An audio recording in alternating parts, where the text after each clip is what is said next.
Hello student, welcome back to another video. આપણે last લેક્ચરમાં આદિકોષ કેન્દ્રીય અને સુકોષ કેન્દ્રીયના તફાવત જોયા હતા, બરાબર। તો આદિકોષ કેન્દ્રીયના અને સુકોષ કેન્દ્રીયના જે તફાવત છે તેનું આપણે થોડું રિવાઇઝ કરી લઈએ, પછી આપણે આદિકોષ કેન્દ્રીયના કોષની સંરચના કેવી હોય એ જોઈએ, બરાબર। તો પહેલા આદિકોષ કેન્દ્રીયમાં આપણને ખબર છે કે જે ફર્સ્ટ કોષ કેન્દ્ર હોય તેનો આદિકોષ કેન્દ્રીયમાં અભાવ હોય છે, બરાબર। આદિનો મતલબ શું થાય? પ્રાથમિક। તો આદિકોષ કેન્દ્રીય કોષમાં પ્રાથમિક પ્રકારનું કોષ કેન્દ્ર હોય છે, એટલે કે તેમાં કોષ કેન્દ્ર પટલનો અભાવ હોય છે, બરાબર। જ્યારે સુકોષ કેન્દ્રીય હોય છે, સુનો મતલબ શું થાય? સુવિકસિત। એટલે સુકોષ કેન્દ્રીયના કોષોમાં સુવિકસિત કોષ કેન્દ્ર આવેલું હોય છે, અને સુવિકસિત કોષ કેન્દ્ર કેવું હોય કે તેની ફરતે કોષ કેન્દ્ર પટલ હાજર હોય, તો એ કેવું થશે? સુકોષ કેન્દ્રીય। ત્યારબાદ આપણે નેક્સ્ટ તફાવત જોયો હતો કે જે આદિકોષ કેન્દ્રીય કોષો હોય તેના કોષરસમાં પટલમય અંગિકાનો અભાવ હોય છે, પટલમય અંગિકા ગેરહાજર, બરાબર। જ્યારે સુકોષ કેન્દ્રીયનું જે કોષ છે તેમાં કોષરસ પટલ આવેલું હોય છે, એ કોષરસ પટલમાં સુકોષ કેન્દ્રીયના કોષોમાં આ બધી પટલમય અંગિકાઓ હાજર હોય છે, જેમ કે આપણે અંતઃકોષરસ જાળ, ગોલ્ગી કાય, કણાભ સૂત્ર, લાઇસોસોમ્સ, આવા બધી જે અંગિકાઓ છે પટલમય અંગિકાઓ તે સુકોષ કેન્દ્રીયમાં હાજર હોય છે, બરાબર। ત્યારબાદ આપણે જોયું હતું કે એક પટલવિહીન અંગિકા છે જેનું નામ છે રિબોઝોમ, અને આ રિબોઝોમ સુકોષ કેન્દ્રીયમાં પણ આવેલું હોય છે અને આદિકોષ કેન્દ્રીયમાં પણ જોવા મળે છે। તો આ આદિકોષ કેન્દ્રીયના કોષરસમાં એક જ અંગિકા આવેલી હશે જેનું નામ છે રિબોઝોમ, અને એ પણ કેવી છે? પટલવિહીન અંગિકા, બરાબર। અને હવે આ જે રિબોઝોમ જે છે તે આદિકોષ કેન્દ્રીયમાં પણ તેની સંરચના જુદી હશે અને સુકોષ કેન્દ્રીયમાં પણ તેની સંરચના જુદી હશે, બરાબર। તો આપણે ત્રણ તફાવત જોયા। કોષ કેન્દ્ર પટલનો અભાવ હોય છે, આમાં હાજર હોય છે। ત્યારબાદ કોષરસમાં પટલમય અંગિકાઓ આદિકોષ કેન્દ્રીયમાં જોવા મળતી નથી, જ્યારે સુકોષ કેન્દ્રીયના કોષરસમાં બધી પટલમય અંગિકાઓ હાજર હોય છે। ત્યારબાદ રિબોઝોમ જે છે તે કેવી છે? પટલવિહીન અંગિકા છે, જે આદિકોષ કેન્દ્રીય અને સુકોષ કેન્દ્રીય બંનેના કોષરસમાં જોવા મળે છે। અને લાસ્ટ કહેવાનું હતું કે એક તારા કેન્દ્ર જે છે, રિબોઝોમ જે છે તે માત્ર કોષરસમાં નહીં પરંતુ તે અંતઃકોષરસ જાળ કરીને અંગિકા છે તેમાં, ત્યારબાદ કણાભ સૂત્ર, આ બંને અંગિકાઓમાં પણ રિબોઝોમ છે તે જોવા મળે છે, જે આપણે લાસ્ટ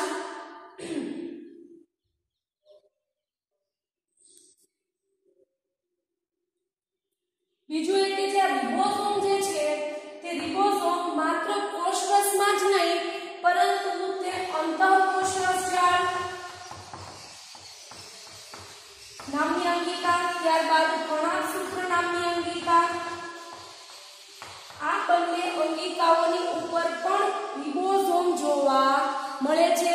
જ્યારે આપણે સુકોષ કેન્દ્રીયની આ અંગિકાઓનો અભ્યાસ કરીશું ત્યારે તમને હું કહીશ કે અંતઃકોષરસ જાળ અને કણાભ સૂત્રમાં કેવી રીતે રિબોઝોમ છે તે જોવા મળે છે, બરાબર।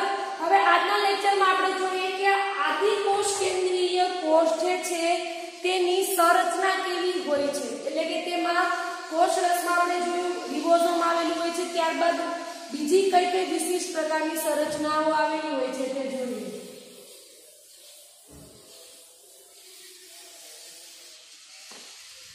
આદિકોષ કેન્દ્રીય કોષોની સંરચના ફર્સ્ટ આપણે જોઈએ કે આ આદિકોષ કેન્દ્રીય પ્રકારના કોષો કયા સજીવોમાં જોવા મળે છે। तो आदि कोष केंद्रीय प्रकारना कोषो બેક્ટેરિયા, માઇકોપ્લાઝમા, નીલહરિતલીલ અને PPLO માં જોવા મળશે. PPLO નું પૂરું નામ છે પ્લુરોન્યુમોનિયા લાઇક ઓર્ગેનિઝમ. આ બધા સજીવોના જે કોષો છે તે આદિ કોષ કેન્દ્રીયના કોષોનું પ્રતિનિધિત્વ પ્રદાન કરે છે. તો આદિ કોષ કેન્દ્રીય પ્રકારના કોષો શેમાં શેમાં જોવા મળશે? બેક્ટેરિયા, માઇકોપ્લાઝમા, ત્યારબાદ નીલહરિતલીલ અને PPLO જેનું પૂરું નામ છે પ્લુરોન્યુમોનિયા લાઇક ઓર્ગેનિઝમ. આ બધાના કોષો જે છે તે આદિ કોષ કેન્દ્રીય પ્રકારના કોષોનું પ્રતિનિધિત્વ પ્રદાન કરે છે. નેક્સ્ટ આપણે જોઈએ કે આદિ કોષ કેન્દ્રીયની આપણે વિશિષ્ટતા કેવી હોય તેના કોષોની, તો આપણે એ કહી શકીએ કે આદિ કોષ કેન્દ્રીયના જે કોષો છે તે ખૂબ જ ઝડપથી વિભાજન પામે છે. જેમ કે આ આદિ કોષ કેન્દ્રીયનો કોષ છે તો એ શું કરશે? ખૂબ જ ઝડપથી વિભાજન શરૂ કરી દેશે. એટલે કે થોડા સમયમાં તેના કોષોની સંખ્યામાં ખૂબ જ વધારો થશે. જ્યારે એની કમ્પેર આપણે સુકોષ કેન્દ્રીયના કોષો સાથે કરીએ તો સુકોષ કેન્દ્રીયના કોષો એટલું ઝડપી વિભાજન કરી શકતા નથી. તો આપણે આદિ કોષ કેન્દ્રીય અને સુકોષ કેન્દ્રીયના મેં તમને લાસ્ટ લેક્ચરમાં તફાવત કીધા હતા, એમાં આ એક એડ થશે તફાવત કે આદિ કોષ કેન્દ્રીયના કોષો ઝડપી વિભાજન પામે છે, જ્યારે સુકોષ કેન્દ્રીયના કોષો એટલું ઝડપી વિભાજન કરી શકતા નથી. અથવા તો એવું પણ લખી શકીએ કે આદિ કોષ કેન્દ્રીયના કોષો કરતા તેનું વિભાજન થોડું ધીમું હોય છે. નેક્સ્ટ આપણે જોઈએ કે આદિ કોષ કેન્દ્રીયના જે કોષો છે તેના આકાર અને તેના કદમાં ખૂબ જ વિભિન્નતા જોવા મળે છે. શેમાં? આદિ કોષ કેન્દ્રીયના જે કોષો છે તેમાં આકાર અને કદમાં ખૂબ જ વિભિન્નતા જોવા મળે છે. આપણે અત્યારે એક્ઝામ્પલ લઈએ બેક્ટેરિયા. તો બેક્ટેરિયાના જે કોષોને બધા હોય છે તેને ટોટલ તેના આકારના લીધે 4 ભાગમાં વર્ગીકૃત કર્યા છે. બરાબર, આપણે જોઈએ કયા કયા ભાગ. તો એક બેસિલસ કરીને બેક્ટેરિયા છે જેનો આકાર દંડાણુ આકારનો છે. કયા બેક્ટેરિયા? બેસિલસ નામના જે બેક્ટેરિયા છે તેનો આકાર દંડાણુ જેવો છે. મતલબ કે આવા દંડ આકારના તે બેક્ટેરિયા હોય છે. બરાબર. ત્યારબાદ આપણે નેક્સ્ટ જોઈએ કોકસ કરીને બેક્ટેરિયા છે જેના બેક્ટેરિયાનો આકાર ગોળ રાઉન્ડ શેપમાં હોય છે. તો કોકસ બેક્ટેરિયા જે છે તે કેવા હોય છે? દંડાણુ હોય છે. સોરી, ગોળાણુ. ગોળાણુનો મતલબ થાય ગોળ, તો એ રાઉન્ડ શેપમાં આવી રીતે હશે. કોકસનો જ મતલબ થાય રાઉન્ડ શેપ. બરાબર. તો એક કોકસ નામના બેક્ટેરિયા જે છે તેનો આકાર કેવો હશે? ગોળાણુ. મતલબ કે આ રીતે રાઉન્ડ શેપમાં જોવા મળશે. ત્યારબાદ એક વિબ્રિયો કરીને બેક્ટેરિયા છે. એ વિબ્રિયોનો બેક્ટેરિયાનો આકાર હોય છે કોમા આકાર. કયા બેક્ટેરિયા? વિબ્રિયો, જેનો આકાર કોમા આકાર હોય છે. કોમા આકાર તમને ખબર જ હશે, આવા ટાઈપનો આકાર હોય છે, કોમા જેવો. ત્યારબાદ એક સ્પાઇરિલિન કરીને બેક્ટેરિયા છે જેનો આકાર કુંતલમય હોય છે. કેવો હોય છે? સ્પાઇરિલિયમ કરીને બેક્ટેરિયા છે જેનો આકાર કુંતલ પણ કહી શકીએ યા તો સર્પાકાર પણ કહી શકીએ. તો એનો આકાર સર્પાકાર છે, જે આવા ટાઈપના હોય છે. બરાબર. તો આવી રીતે આ જે આદિ કોષ કેન્દ્રીયના જે કોષો હોય છે તેના આકારમાં અને કદમાં ખૂબ જ વિભિન્નતા જોવા મળે છે. હવે વિભિન્નતા ભલે કદ અને આકારમાં જોવા મળતી હોય, પરંતુ એ કોષની અંદર જે સંરચના હોય છે તે બધા જ કોષોમાં સરખી હશે. જેમ કે દંડાણુ આકાર હોય, ગોળાણુ હોય, કોમા આકાર હોય કે સર્પા આકાર હોય. આકારમાં વિભિન્નતા હશે પરંતુ તેની અંદરની જે સંરચના હશે તે બધામાં સેમ જ હશે. જે દંડાણુમાં હશે એ જ ગોળાણુમાં હશે, જે ગોળાણુમાં હશે એ જ કોમા આકારમાં હશે. એટલે માત્ર બહારનો આકાર જ બદલાય છે, અંદરની સંરચના સરખી જ હોય છે. તો આપણે એક બેક્ટેરિયાનું એક લાક્ષણિક આદિકોષ કેન્દ્રનું આપણે સંરચના ડ્રો કરીએ કે તેની અંદર કઈ કઈ સંરચનાઓ આવેલી હોય છે.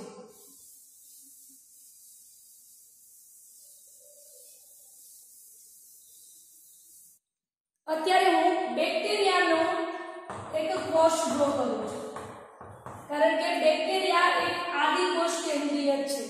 બરાબર.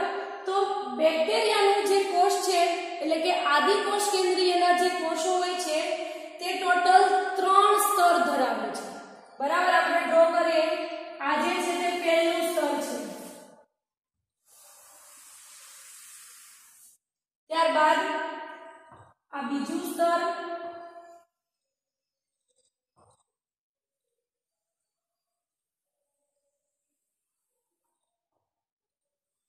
અને નેક્સ્ટ આ ત્રીજું સ્તર.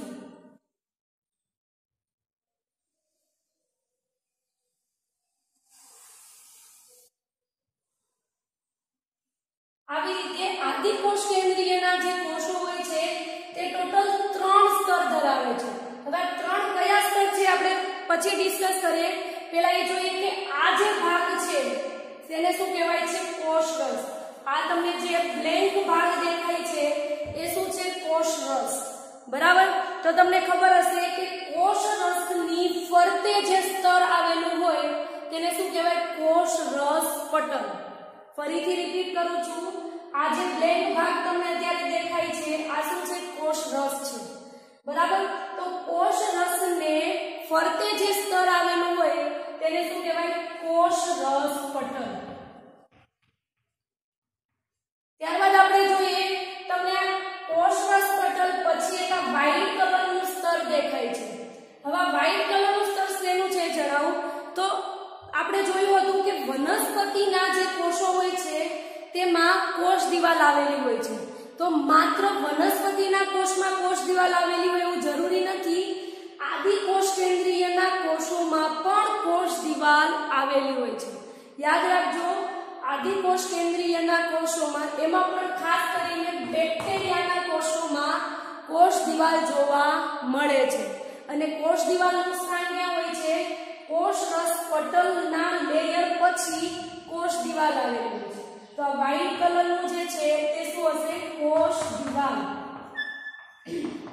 તો આપણે જોયું કોષરસ પટલ સૌથી અંદરનું સ્તર છે, ત્યારબાદ મધ્યમાં કોષ દિવાલ છે, અને હવે તમને જે ગ્રીન કલરનો જે ભાગ દેખાય છે તેને ગ્લાયકોકેલિક્સનું આવરણ કહેવાય છે. શેનું કહેવાય છે? ગ્લાયકોકેલિક્સનું આવરણ અથવા તો ગ્લાયકોકેલિક્સનું સ્તર. બરાબર. હવે ગ્લાયકોકેલિક્સનું સ્તર જે છે તે અમુક બેક્ટેરિયાના કોષોમાં શિથિલ રીતે ગોઠવાયેલું હોય છે. તો શિથિલ રીતે ગોઠવાયેલું હોય તો તેને શ્લેષ્મ સ્તર આવરણ તરીકે ઓળખવામાં આવે છે. તો ઘણા બેક્ટેરિયાના કોષોમાં આ ગ્લાયકોકેલિક્સનું આવરણ મજબૂત ગોઠવાયેલું હોય છે અને થોડું જાડું હોય છે. તો તેવા આવરણને ત્યારે કેપ્સ્યુલ તરીકે ઓળખવામાં આવે છે. બરાબર. કે જે આપણે નેક્સ્ટ લેક્ચરમાં ડિટેલમાં આવશે જ. અત્યારે ઓન્લી આપણે એટલું યાદ રાખવાનું છે કે આદિકોષ કેન્દ્રીયના જે કોષો હોય છે તેમાં ટોટલ 3 સ્તર આવેલા હોય છે, જેમાં સૌથી અંદરનું કોષરસ પટલ, મધ્યમાં કોષ દિવાલ અને સૌથી બહાર ગ્લાયકોકેલિક્સનું સ્તર આવેલું હોય છે. ત્રણેય સ્તરનું એક જ કાર્ય છે મેન કે એ શું કરે છે? કોષને રક્ષણ આપે છે. ત્યારબાદ તેના વિવિધ કાર્યો હશે પણ આ કોમન કાર્ય છે કે એ કોષને રક્ષણ આપશે. બરાબર. તો આ થયું ગ્લાયકોકેલિક્સ જે સૌથી બહાર આવેલું હોય છે. હવે આપણે જોઈએ કે તેના કોષરસની અંદર કઈ કઈ સંરચનાઓ આવેલી હોય છે. બરાબર. તો અત્યારે પહેલા આપણે સપોઝ અહીંયા ડ્રો કરીએ કે આ કોષ છે. કોષની અંદર શું આવેલું હોય? કોષ કેન્દ્ર. હવે તમને ખબર છે કે આદિકોષ કેન્દ્રીયમાં કોષ કેન્દ્ર તો આવેલું હશે, પરંતુ એ કોષ કેન્દ્રની ફરતે કોષ કેન્દ્ર પટલની ગેરહાજરી હોય છે. કારણ કે આદિનો મતલબ શું થાય? પ્રાથમિક. તો પ્રાથમિક પ્રકારનું કોષ કેન્દ્રમાં કોષ કેન્દ્ર પટલ હોતું નથી. એટલા માટે કોષ કેન્દ્ર તો આવેલું હશે, પરંતુ એ કોષ કેન્દ્રની ફરતે કોષ કેન્દ્ર પટલ જોવા નહીં મળે. તો તો આપણે અહીંયા આજે છે તે શું છે કોષ રસ છે બરાબર। હવે કોષ રસની અંદર આવી રીતે શું આવેલું હશે કોષ કેન્દ્ર। હવે તમને ખબર છે કે કોષ કેન્દ્રની ફરતે તો કોષ કેન્દ્ર પટલ નહીં હોય, છતાં તે કોષ કેન્દ્રમાં આનુવંશિક દ્રવ્ય ડીએનએ આવેલું હશે। તો આજે છે તે શું છે ડીએનએ। હવે આનુવંશિકતાની તમને વ્યાખ્યા જણાવી દઉં। આનુવંશિકતાનો મતલબ એવું થાય કે એક પેઢીના જે લક્ષણો છે તે બીજી પેઢીમાં જળવાઈ રહે તેને આનુવંશિકતા તરીકે ઓળખવામાં આવે છે। અને આ એક પેઢીના જે લક્ષણો છે તે બીજી પેઢીમાં જાળવવા માટે આનુવંશિક દ્રવ્ય જવાબદાર છે। અને આનુવંશિક દ્રવ્ય તરીકે મોટા ભાગના બધા સજીવોમાં ડીએનએ જોવા મળે છે। આ ડીએનએ દ્વારા જે એક પેઢીના જે લક્ષણો છે તે બીજી પેઢીમાં જળવાઈ રહે છે, ત્યારબાદ બીજીમાંથી ત્રીજી, ત્રીજીમાંથી ચોથી, એટલે પેઢી દર પેઢી જે લક્ષણો છે તે જળવાઈ જાય છે બરાબર। અને આપણે જોઈએ ડીએનએ નું સ્થાન, તો ડીએનએ જે છે તે ખાસ યાદ રાખજો સુકોષ કેન્દ્રીયનો કોષ હોય કે આદિકોષ કેન્દ્રીયનો કોષ હોય, ડીએનએ હંમેશા કોષ કેન્દ્રની અંદર જ જોવા મળશે। શેમાં જોવા મળશે? કોષ કેન્દ્રમાં જ ડીએનએ જોવા મળશે બરાબર। પણ આદિકોષ કેન્દ્રીયમાં કોષ કેન્દ્ર પટલ નહીં હોય એટલે ડીએનએ કોઈ પણ આવરણ વગર આવૃત નથી બરાબર। ત્યારબાદ આપણે હજુ એક જોયું એ વિશિષ્ટતા, તો આદિકોષ કેન્દ્રીયમાં જે બેક્ટેરિયા છે તે બેક્ટેરિયાના કોષોમાં એક ડીએનએ તો આવેલું જ હોય છે, છતાં એક વધારાનું વલય આકારનું અથવા તો કુંતલમય આકારનું એક ડીએનએ આવેલું હોય છે। ખાસ યાદ રાખજો શું આવેલું હોય છે? બેક્ટેરિયાનો જે કોષ હોય છે તેમાં ડીએનએ તો આવેલું હશે જ, પરંતુ એક બીજું વધારાનું કુંતલમય આકારનું ડીએનએ આવેલું હોય છે અને તે ડીએનએ ને પ્લાઝમિડ તરીકે ઓળખવામાં આવે છે। પ્લાઝમિડ તરીકે ઓળખવામાં આવે છે બરાબર। ત્યારબાદ આપણે મેં લાસ્ટ લેક્ચરમાં વાત કરી હતી કે આદિકોષ કેન્દ્રીયના જે કોષો હોય છે તેમાં પટલમય અંગિકાની ગેરહાજરી હોય છે, પરંતુ પટલવિહીન અંગિકા હાજર હોય છે। અને પટલવિહીન અંગિકા માત્ર એક જ છે જેનું નામ છે રિબોઝોમ। તો રિબોઝોમ આવી રીતે કોષ રસમાં જોવા મળશે બરાબર। આ જે છે તે રિબોઝોમ।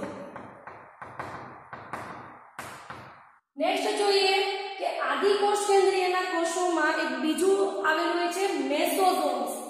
મેસોઝોમની રચના આવા ટાઈપની હોય છે જે ઉત્સેચકોથી સભર હોય છે અને કોષોને શ્વસનની પ્રક્રિયામાં મદદ કરે છે। તો આ જે છે તે મેસોઝોમ્સ બરાબર। હવે જોઈએ કે જે આ કોષ દિવાલ છે, વ્હાઇટ કલરની ઇમેજ જે કોષ દિવાલ બતાવેલી છે તે કોષ દિવાલમાં આવી રીતે પૂંછડી આકાર જેવી કશા આવેલી હોય છે।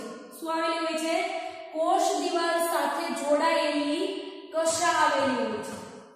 હવે આ કશાનું શું કાર્ય છે જોઈએ તો કશા જે છે તે કોષને ચલિતતામાં મદદ કરે છે। જે કોષોમાં આ કશા આવેલી હશે તો એ કોષ ચલિત હશે, અને જે કોષમાં આ કશા નહીં આવેલી હોય તો એ કોષ કેવો થશે? અચલિત કોષ બરાબર। તો આ કશા જે છે તે શું કરશે? કોષને ચલિતતામાં મદદ કરશે। ત્યારબાદ તેમાં બીજું એક રચના આવેલી હોય છે પીલી કરીને બરાબર।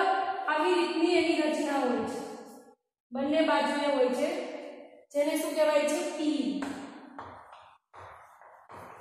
હવે આપણે ફરીથી આનું રિવિઝન કરી લઈએ એ પહેલા તમને આ પ્લાઝમિડ એટલે શું એ નહીં ખબર હોય, કારણ કે પ્લાઝમિડ વર્ડ તમારા માટે પહેલી વાર આવ્યો છે। તો પ્લાઝમિડનો શું યુઝ છે એ જણાવી દઉં। તો પહેલા શું કરવામાં આવશે કે જ્યાં બેક્ટેરિયાના કોષો હશે એ કોષોમાંથી આજે વધારાનું ડીએનએ જે છે જેને આપણે પ્લાઝમિડ કહીએ છીએ એ પ્લાઝમિડને શું કરવામાં આવશે? બેક્ટેરિયાના કોષોથી અલગ કરવામાં આવશે। તો શું કરવામાં? બેક્ટેરિયાથી ડીએનએ ને અલગ કરવામાં આવશે। ત્યારબાદ એ અલગ કરેલું ડીએનએ જે છે તેનો વાહક તરીકે ઉપયોગ થશે। વાહક તરીકે ઉપયોગ કેવી રીતે થશે એ તમારે ધોરણ 12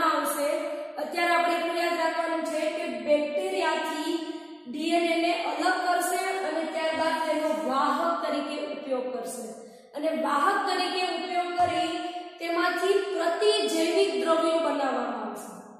શું બનાવવામાં આવશે? પ્રતિજૈવિક દ્રવ્યો. આ પ્રતિજૈવિક દ્રવ્યોનું શું કામ છે? તો પ્રતિજૈવિક દ્રવ્યો અથવા તો તેને એન્ટીબાયોટિક્સ પણ કહેવાય છે, જે રોગોની સારવારમાં મદદરૂપ બને છે. હું તમને એક એક્ઝામ્પલ આપું કે જે બેક્ટેરિયાના પ્લાઝમિડમાંથી કઈ એક પ્રતિજૈવિક દ્રવ્ય બનાવવામાં આવ્યું છે. તો તમે ડાયાબિટીસ નામનો રોગ સાંભળ્યો હશે. હવે ડાયાબિટીસનો રોગ કેવી રીતે થાય છે કે આપણા શરીરની અંદર એક અંતઃસ્ત્રાવ આવેલો હોય છે જેનું નામ છે ઇન્સ્યુલિન. આ ઇન્સ્યુલિન અંતઃસ્ત્રાવનું શું કાર્ય છે કે આપણા શરીરની અંદર જે સુગર હોય છે એ સુગરને મેન્ટેન રાખશે. બરાબર.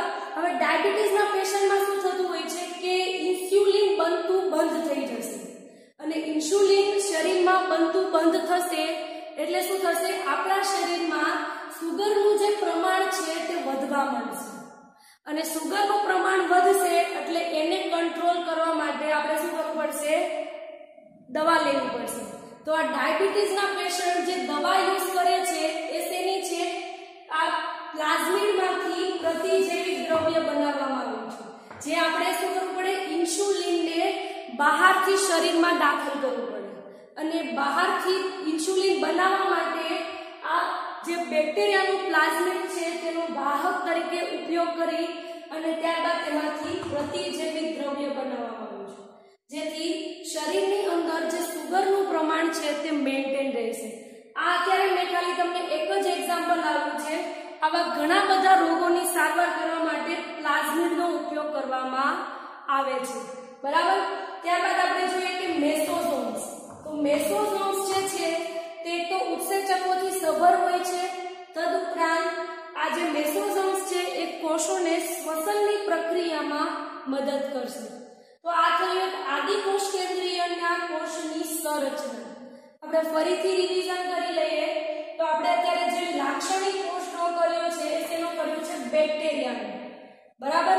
અને આદિકોષ કેન્દ્રીયના કોષોમાં ટોટલ 3 સ્તર આવેલા હોય છે, જેમાં સૌથી અંદરનું કોષરસ પટલ, સેકન્ડ છે કોષ દિવાલ, અને સૌથી બહાર ગ્લાયકોકેલિક્સ. આ ત્રણે ત્રણ આવરણ જે છે સ્તર, તેનું મુખ્ય એક કાર્ય છે કે કોષને રક્ષણ આપશે. ત્યારબાદ આપણે તેની અંદરની સંરચના જોઈએ તો તેમાં કોષરસમાં આ કોષ કેન્દ્ર છે, અને કોષ કેન્દ્રમાં આનુવંશિક દ્રવ્ય આવેલું છે જેનું નામ છે ડીએનએ. આ ડીએનએ શું કરે છે? પેઢી દર પેઢીના જે લક્ષણો છે તે જાળવી રાખે છે, જેથી તેને આનુવંશિક દ્રવ્ય તરીકે ઓળખવામાં આવે છે. બરાબર. હવે બેક્ટેરિયાના કોષોમાં ડીએનએ તો હશે જ, તેની સાથે હજુ એક વધારાનું વલય આકારનું ડીએનએ આવેલું હોય છે, જેને પ્લાઝમિડ તરીકે ઓળખવામાં આવે છે. બરાબર. ત્યારબાદ તેમાં પટલ વિહીન અંગિકા જે છે તે જોવા મળશે. પટલમયની તો ગેરહાજરી હોય છે, તો પટલ વિહીન અંગિકા જે રિબોઝોમ છે તે પટલથી આવૃત નહીં હોય એટલે કોષરસમાં જે છૂટી છવાઈ જોવા મળશે. ત્યારબાદ તેમાં મેસોઝોમ્સ આવેલું હોય છે જે ઉત્સેચકોથી સભર હોય છે. ત્યારબાદ તેમાં પીલી આવેલું હોય છે, અને આ જે છે તે કશા છે જે શું કરશે? કોષને ચલિતતામાં મદદ કરશે. અને પ્લાઝમિડનો ઉપયોગ શું છે? તો પ્લાઝમિડને બેક્ટેરિયાના કોષમાંથી અલગ કરવામાં આવશે. ત્યારબાદ તેનો વાહક તરીકે ઉપયોગ કરી અને પ્રતિજૈવિક દ્રવ્યો બનાવવામાં આવશે, જે રોગોની સારવાર માટે ઉપયોગી બનશે.